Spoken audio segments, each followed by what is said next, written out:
আচ্ছা, একটা কমেন্ট আসছে, আখি নাকি আমাদেরকে 500 টাকা দিয়ে রাখছে। হ্যাঁ রাখছে, আখি 500 দেয়নি তো 1000 দিছে। তোর মতো ফকির নাকি? তোর মতো ফকির নাকি বল? ওর কাছে তো 1000 টাকা থাকে, তোর কাছে কি সেটা থাকে? তোর তো বাজার করার টাকা নেওয়া লাগে আমাদের থেকে, তাই না? তোর বাসায় যেদিন গেছি আমাদের কাছ থেকে টাকা নিস ভিক্ষা করে, যাদের প্রমোশন করিস তাদের কাছ থেকে নিস ভিক্ষা করে, দেন হচ্ছে আতিফ নামের একটা ছেলে আছে ওর কাছ থেকে নিস ভিক্ষা করে, আরো অনেকজন আছে তোর যারা পরিচিত, ভিক্ষা করে তুই টাকা নিস। আখির কাছে তাও টাকা আছে, তোর কাছে তো তাও নাই। তুই কত বড় নির্লজ্জ! তুই তোর সতীনকে খোঁচাস সাথে আমাদেরকেও খোঁচা দিস কেন? হ্যাঁ, ভিউ কামাল লাগে? তোর ভিউ লাগে? মানে কিরকম নির্লজ্জ হলে ডিভোর্স হয়ে গেছে সতীনের পিছে লাগে থাকে? কোন ধরনের নির্লজ্জ হলে এই মহিলা সতীনের পিছে লাগে থাকে, ডিভোর্সের পরেও এক্স সতীনকে নিয়ে পড়ে থাকে? কালকে কমেন্টে এসে ফেক আইডি দিয়ে মেসেজ দিয়ে বলতেছে ওর বাসায় নাকি থাকছি, এটা সেটা এগুলো বলতেছে। তোর বাসায় যে আমরা থাকছি তোকে আমরা টাকা দেইনি? তোর বাসায় যে গেস্ট হিসাবে গেছি, তুই যে পাটা ধরে তোর বাসায় নিয়ে গেছিলি, আমাদের কাছে কিন্তু মেসেজ আছে তুই পা ধরে নিয়ে গেছিলি আমাদেরকে তোর বাসাতে। তুই যখন ওই যে ওই আখির সাথে মিশলি, যেইকে ঝগড়া হয়েছে ওই আখির সাথে, ওকে দেখানোর জন্য আমাদেরকে পা ধরে নিয়ে গেলি। নিয়ে যাওয়ার 2 দিন পর আমাদের থেকে 3000 টাকা হাওলাত নিলি, সেই টাকা দিছিস। তারপর আবার কয়েকদিন পরে আবার যে টাকা হাওলাত নিলি সেই টাকা দিছিস। তারপর তোর সাথে আমার ডিল হলো যে এই বাসায় আসবো, নিচে থাকবো, তোকে হচ্ছে যেহেতু আমি রান্না করতে পারি না, আমার পেটে বাবু ছিল, আমি রান্না করতে পারি না, তোর এখানে টাকা দিয়ে খাবো। তার জন্য ফার্স্টে তোকে অ্যাডভান্স আমি 7000 টাকা দিছি। তোর মনে আছে? তোর বাসায় ছিলাম 20 দিন, তোর এই 20 দিনের মধ্যে আমাদের থেকে কত টাকা নিছিস? তুই যে কত নির্লজ্জ! তুই খালি তোর বাসায় থাকছি এটা বলছিস, তুই যে আমাদের কাছ থেকে কত টাকা নিছিস সেটা তোর মনে আছে? তোর মাথায় মানে সতীনের জামাইয়ের পেয়ারা খাইতে খাইতে খাইতে খাইতে মাথা পাগল হয়ে গেছে, সাইকো হয়ে গেছে। এই জন্য তোর কিছু মনে থাকে না যে তুই কার সাথে কি করছিস, কার থেকে কত টাকা নিছিস। আপু ওরে দেখতে মন চায় না, ওরে দেখলে বমি আসে, খালি আখিকে অপমান করে, খালি কালি কয় আর কি বিশ্ব সুন্দরী। মানে ওকে সামনে দেখলে আপনারা আখির থেকে, ও মানে আখির তো একটা চেহারার দিল গঠন আছে, ওর তো তাও নাই। তো যাই হোক, সবকিছুর প্রসঙ্গে আসি। ও বলে আমরা কেমন? তোর মা মনে আছে? তোর মা, তোর যে গর্ভধারিণী মা, তোর মা যে বলছে তুই যে আগে নেশা করে বাসায় ঢুকতি, রিপন নামের একটা ছেলের সাথে ভাগায় গেছিলি, সম্পর্ক ছিল তোর। রিপন না রতন না রিপন। তোর বাসায় যে ক্যামেরাম্যান ছিল সাইমন, হাজবেন্ডকে 2 দিন পর পরে বলছিস যে আরো লাগবে তোর খবর, আরো ক্লিয়ার করতেছি, সবকিছু ক্লিয়ার করব। তোর হাজবেন্ডকে 2 দিন পর পরে ঝগড়া লাগলে বলছিস আমি কিন্তু সাইমনের সাথে সংসার করে তোমাকে দেখাবো। আমরা কি একটা কথাও মিথ্যা বলতেছি? মানে তোকে যদি অনলাইন থেকে লাথি দিয়ে বের করা যেত না, পাবলিক তোকে লাথিয়ে বের করতো।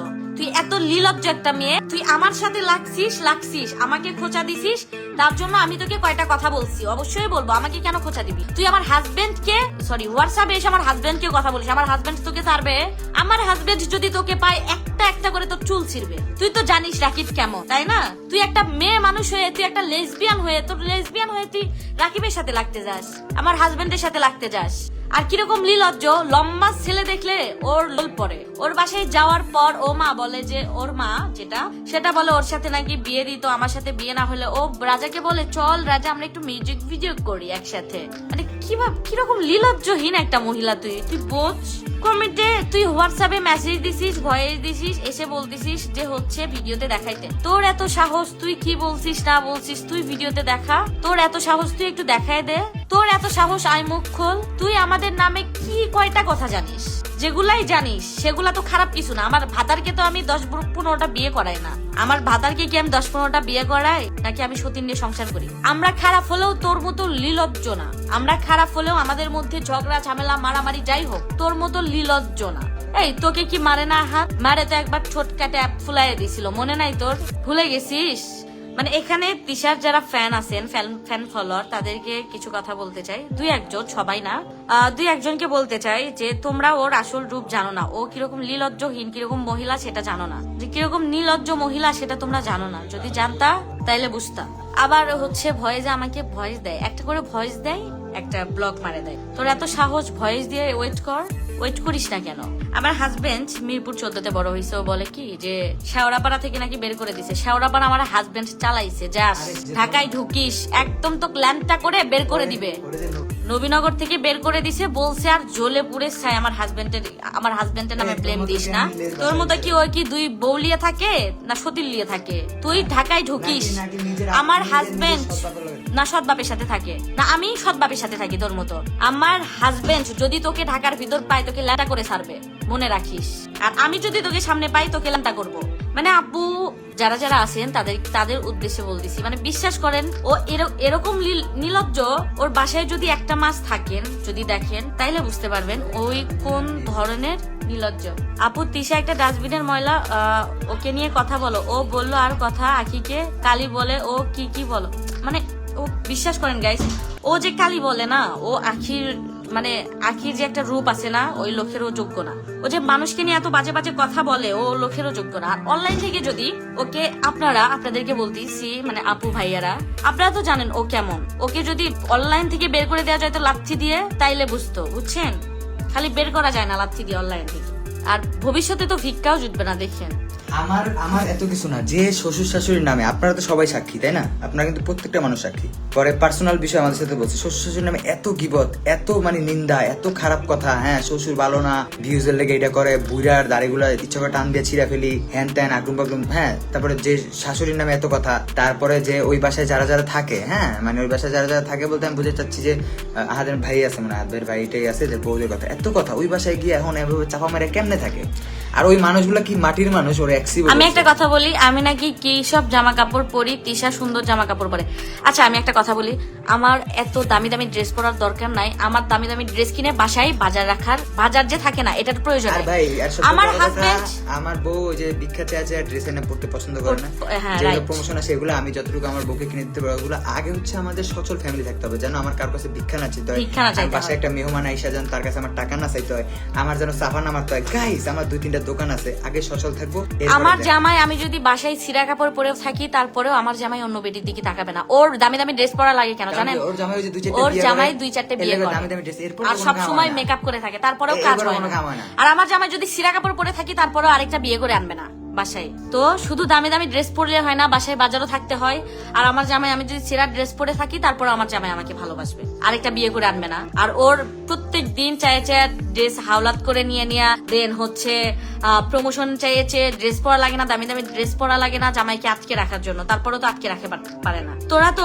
তোরা তো ওদের বাসায় খাইছো অনেকদিন, এটার তো রিপ্লাই দিয়ে দিলাম। আমরা যে খাইছি সেটার তো টাকা দিছি, আর ওরা তো আমাদের পা ধরে নিয়ে গেছে, ওদের বাসায়। আমরা কি বোকা যে একটা? আর মেন কথা কি জানেন, আমি নিজেই রান্না করে খাইতাম, আমার পেটে তখন বাবু ছিল, আমি রান্না করতে পারিনি। রান্নাঘরে গেলে একটু রান্না করার পরেই মাথা ঘুরতো, বমি আসতো, তো আমি রান্না করতে পারিনি। সেই জায়গাতে ওদের সাথে যখন আমরা গেছি, একটা হয়ে গেছে, দেন হচ্ছে ওরা টাকা হাওলাত নিচ্ছে, তো ভাবলাম টাকা দিয়েই খাই, সমস্যা কি, টাকা হাওলাত দিয়ে দেয় না, তো ভাবলাম একবারে ডিল করে একবারে খাই, 1 মাস, সমস্যা কি। তারপর আমরা একটা কাজের আপা রেখে দিই।